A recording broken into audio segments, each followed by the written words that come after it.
നിരോധിത സംഘടനയായ popular front തന്നെയാണ് രാഷ്ട്രീയ പാർട്ടിയായ SDPI എന്ന് എൻഫോഴ്സ്മെന്റ് ഡയറക്ടറേറ്റ് വ്യക്തമാക്കിയതോടെ SDPIയെ നിരോധിക്കുവാനുള്ള സാധ്യതകൾ ശക്തമായി.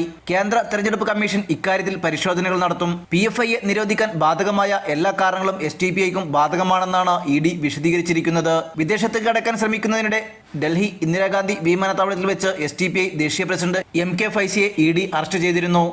വിവിധ അക്കൗണ്ടുകളിലൂടെ PFIയിൽ നിന്ന് 4.7 കോടി രൂപ SDPIക്ക് എത്തിയിട്ടുണ്ടെന്ന് ED കണ്ടെത്തിയിരുന്നു. ഇതേപ്പറ്റിയുള്ള ചോദ്യം ചെയ്യലിന് വേണ്ടി കള്ളപ്പണം വെളുപ്പിക്കൽ നിരോധന നിയമപ്രകാരം 12 തവണ നോട്ടീസ് നൽകിയിട്ടും MK ഫൈസി ഹാജരായിരുന്നില്ല. PFIക്കും SDPIക്കും ഒരേ അംഗങ്ങളാണെന്നും രാഷ്ട്രീയ പാർട്ടിയായ SDPIയുടെ നയരൂപീകരണവും പൊതുപരിപാടികളും പ്രവർത്തകരെ സംഘടിപ്പിക്കുന്നതും തെരഞ്ഞെടുപ്പ് പ്രവർത്തനവുമെല്ലാം പോപ്പുലർ ഫ്രണ്ടാണ് ചെയ്യുന്നത് എന്നും പോപ്പുലർ ഫ്രണ്ടിന്റെ കോഴിക്കോട് ആസ്ഥാനമായ യൂണിറ്റ് ഹൗസിൽ നടത്തിയ റെയ്ഡിൽ കണ്ടെത്തിയ രേഖകളിൽ SDPI എങ്ങനെ പ്രവർത്തിക്കണമെന്നും സ്ഥാനാർത്ഥികളെ അടക്കം ഏതുതരത്തിൽ കണ്ടെത്തണമെന്നും PFI നൽകുന്ന നിർദ്ദേശങ്ങൾ കണ്ടെടുത്തതായും ED വ്യക്തമാക്കിയിരുന്നു. തെരഞ്ഞെടുപ്പ് കാലത്ത് SDPIക്ക് വേണ്ടി ഗൾഫ് രാജ്യങ്ങളിൽ PFI പണപ്പിരിവ് നടത്തിയെന്നും ഇതുവഴി 3.75 കോടി രൂപ സമാഹരിച്ചുവെന്നും ED കണ്ടെത്തിയിട്ടുണ്ട്.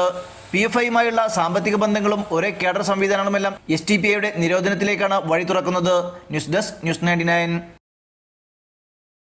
35 വർഷത്തെ വിശ്വസ്ത പാരമ്പര്യവുമായി എന്നും എപ്പോഴും കൂടെയുണ്ടെന്ന വിശ്വാസം.